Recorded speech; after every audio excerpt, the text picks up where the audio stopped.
Welcome to the CA Mobile Device Management Orientation topic. The goal of this session is to provide you with an introduction and high-level view into the CA Mobile Device Management Admin Console and the functions that are available there for you. Once we've logged into the Admin Console, the first page you will see is the home page. The home page has a series of 4 portals: Device, Group, Policy and Server.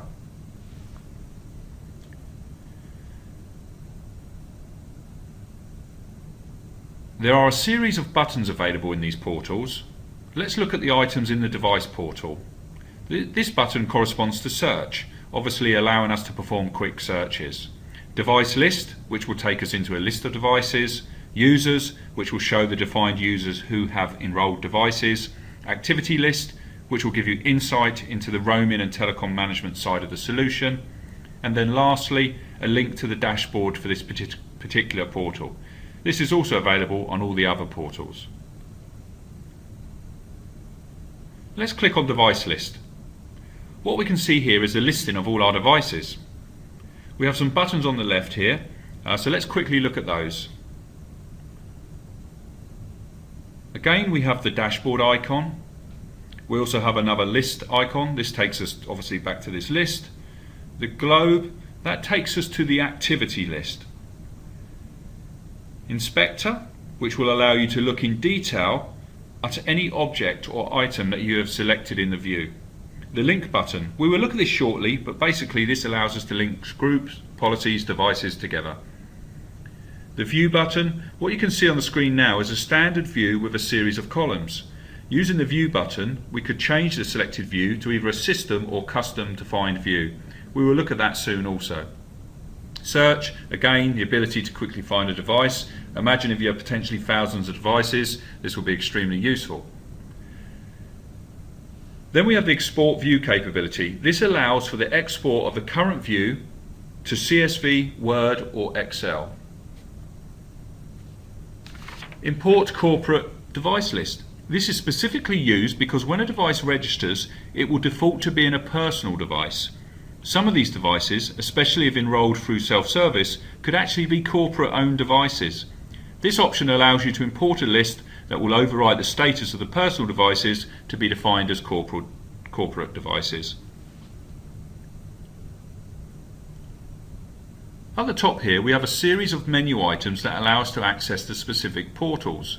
Further, we have options here such as Logout, About and Help.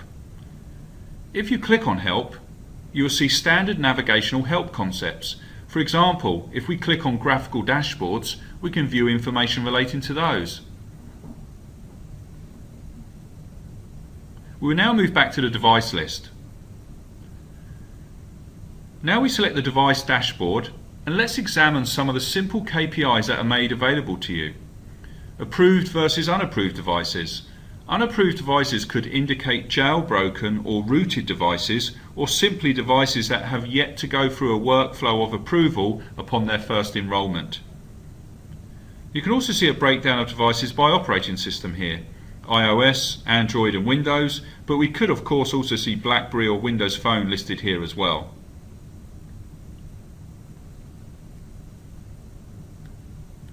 The next KPI is showing us cell carriers.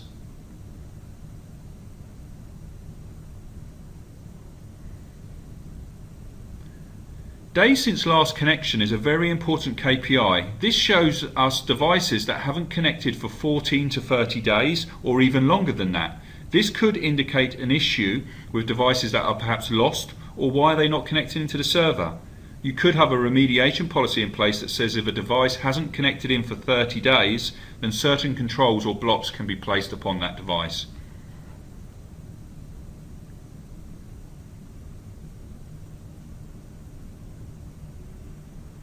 These dashboards are available for each area. So if we went to the group view, we can also look at the dashboards to help us see an analysis of those groups. We can see policy and see data related to those and see the breakdown of those in terms of policy types. We will cover policies later in the course. We can see we have 12 application policies, free config policies and free enrollment policies, and a session policy. We can see how that is broken down across Android Enterprise, Market, App Store, and so on.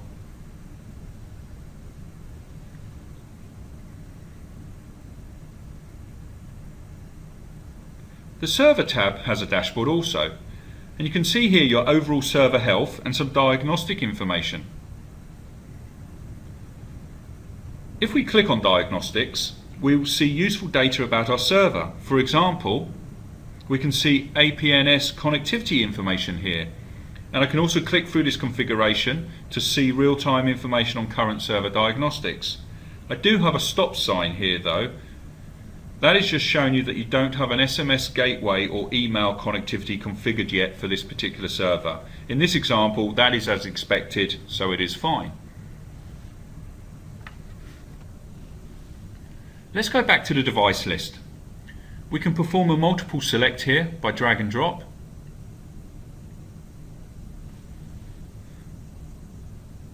When I select a device, you will notice that a series of buttons are then made available to me, depending on my user role, of course. You can select the edit option. This allows me to edit some of the information about that device.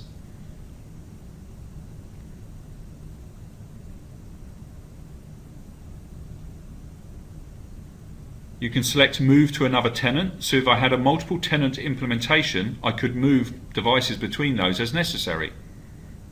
You can modify or mark the device as unapproved, which would give it the same status as this jailbroken device here. You can modify the ownership of the device. Is it corporate or personal owned? Delete from the server is also available here. You can also send commands from here, such as lock. If you press this, the notification to lock the device is sent.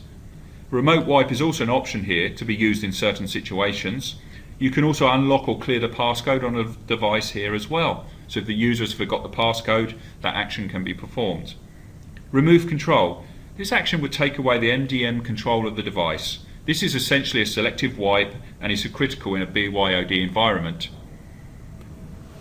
You can also modify access control settings on the device. For example, we could control how the device communicated based upon the changes in these settings. Of course, we can push policies to the devices here as needed. And then lastly, notifications allows you to send informative messages to the devices. For example, here we can type "this is a test," and that notification will be sent and displayed on that device, regardless of the operating system, whether it's iOS or Android. Within the view, you can also sort the columns by clicking on the headers. You can also use filters, so I could filter by OS, and I could also apply an additional filter such as contains the word iPhone.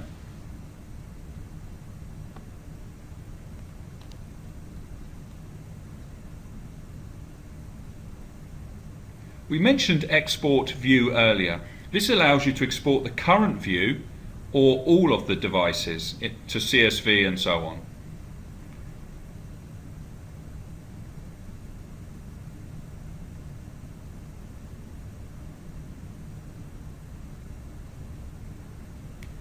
The key function here is that if we were to highlight a device, we could select activity list. In this case, show all devices. So I reselect that device and then I click on the activity details icon.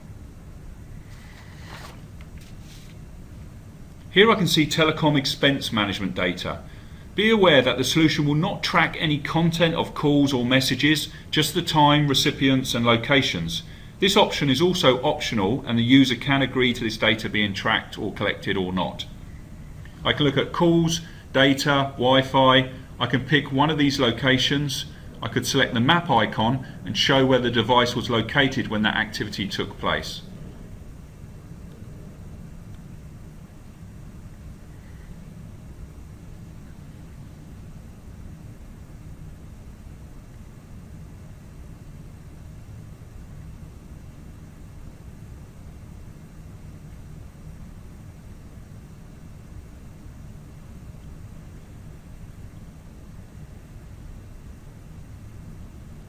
As we move back to the device list, let's select an Android device. Notice that depending on the operating system being selected, some of the action buttons will be slightly different, but many are fundamentally the same, such as lock device or send a message. I'm going to click on Inspector. And here we can see summary information about the device. It's a Samsung device and it seems to be registered on the cell network. We can look at hardware inventory information about the device. All this information is stored in the database. We can look at installed software, connection logs, and file transfer logs. These can help with troubleshooting. Package tracking, so apps that have been sent by the server. This has an Android Enterprise app. Lastly, policy logs, which helps you understand which policies have been applied and when. So let's close the inspector and look at the linker. We can use the Show Hide Link button to help us understand which groups policies or groups and policies are associated with a device, what it is linked with or what it is not linked with.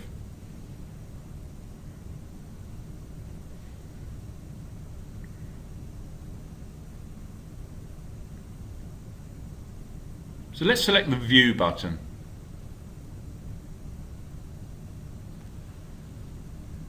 What you can see here is that you can look at a series of predefined system views, such as Show me all the approved devices, and the view changes to accommodate that. One of the columns you can see here is OS version. For example, 10A523 is the Apple build of that OS, and this equates to iOS 6.0.1, which was released in November 2012. This data is especially useful because as new versions of iOS are released, on occasion there have been issues with certain email systems where the iOS email client can cause excessive loading on the server backend. These are normally quickly resolved with an update, but in that scenario you cannot stop a user updating their device, but you can quickly see who has updated their OS version by creating a custom view.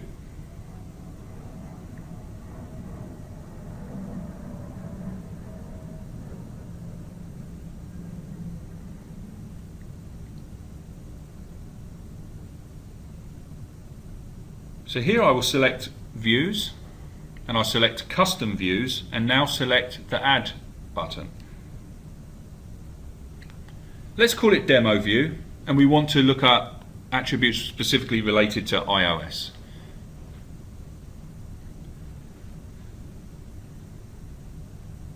So let's select the device name,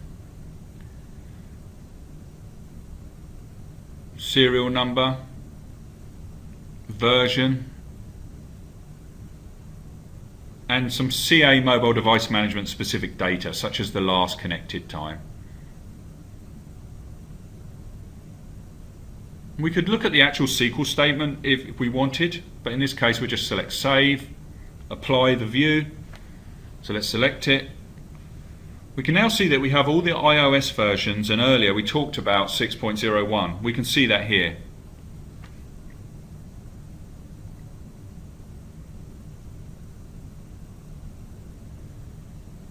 The last button or option in this screen is the device search, and what we can do with this is we can use it to search for specific attributes or devices.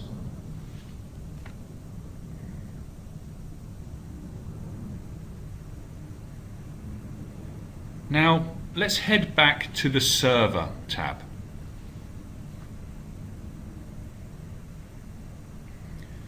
So the buttons we have here, Server Log, very useful place to be. We can look at alerts, and here you can see the messages we sent earlier, so successful sending.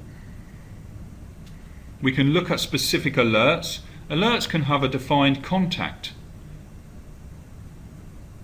For example, we could create a new contact here who can then be used as an alert recipient.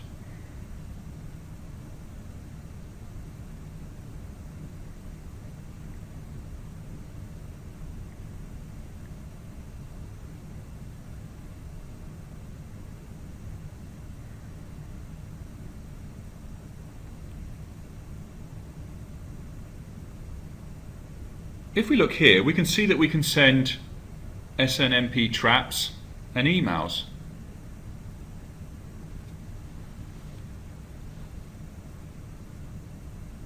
We can edit an alert and set information about the alert, define events, contacts, traps, run an executable, and so forth.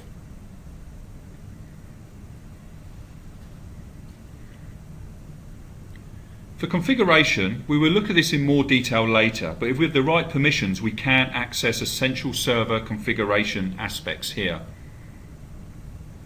When we look at roles, we have two defined in a default installation: administrators and help desk. So let's create a demo role. So we click on Add. Here we can select some options. We want them to be able to access the dashboard, the list views, perhaps make some updates, make some changes, and have access to the link view option. We want to be able to apply certain actions, such as apply policies, send notifications. No server access is needed for this simple role, so we'll leave those. We don't want this user to be able to perform remote wipes, so we'll remove that action. We then need to assign this user to a tenant, which would be relevant in a scalable multi-tenant installation.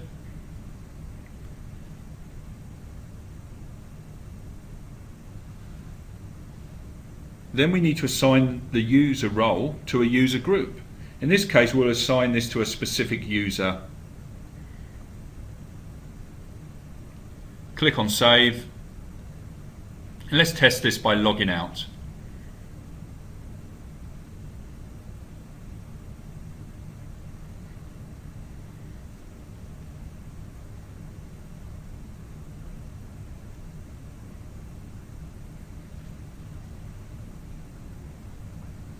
So you can see we've logged in as this user. They have no access to the server page. They can see the device list. If I select a device, this VIP iPad, I can't remotely wipe it. So you can see that role-based perspective in action there.